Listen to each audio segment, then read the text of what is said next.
महाराष्ट्रामध्ये अगर आपल्याला शांती आणि लॉ अँड ऑर्डर अगर आपल्याला कायदा आणि सुव्यवस्था राखायचं असेल, आज बकरी ईदच्या मुळे असंख्य हिंदू समाजाचे राहणारे जे नागरिक आहेत ते अस्वस्थ आहेत.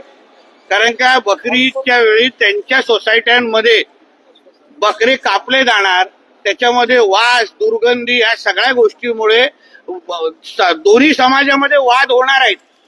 उद्या हिंदू आणि मुसलमानच्या नावाने दंगली पण होऊ शकतात. तर हे थांबवण्यासाठी अगर कोण सल्ले देत असतील, अगर कोणी सूचना देते, हिंदू धर्माला पण भेटतात.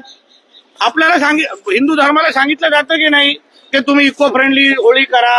आता गणेश चतुर्थी आल्यावर तुम्ही अशीच मूर्ती बनवा, तसेच मूर्ती बनवा सांगितली जाते की नाही. तर हिंदू समाज तेव्हा असं येऊन आक्रोश दाखवतो का, राग दाखवतो का, जोर जबरदस्ती करतो का? काल अबू आझमी म्हटले हम बकरा काटेंगे, असा हिंदू समाजाने भूमिका घेतली. कोण कितना भी इको फ्रेंडली बोलेगा तो भी हम रंग पंचमी करेंगे, फटाके जोरदार बजाएंगे, अशी भूमिका घेतली.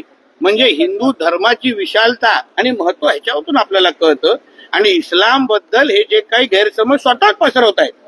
म्हणून कोण महाराष्ट्र बर्बाद करतंय, कोण इस्लाम बद्दल चुकीची माहिती पसरवत आहे आणि कोण फडणवीस साहेबांच्या नावाची बदनामी करताय ना, ते महाराष्ट्र खुल्या डोळ्यांनी पाहत आहेत. म्हणून मी ते शेवटी अल्पसंख्याकचे समाज ह्याचे महामंडळाचे अध्यक्ष आहेत, त्यांना मी सल्ला देतो, तुम्ही विचारपूर्वक मी काय बोललो त्याच्याबद्दल विचार करा. आणि तुम्ही मुस्लिम समाजाला तुम्ही आवाहन करायला पाहिजे कि चलो नितेश राणे जी बोल रहे हैं वो अपने हित में बोल रहे हैं, अपन इको फ्रेंडली बकरी ईद मनाते हैं, वर्चुअल बकरी काटते हैं, असं बोललं तर काय चुकीचं ठरणार नाही.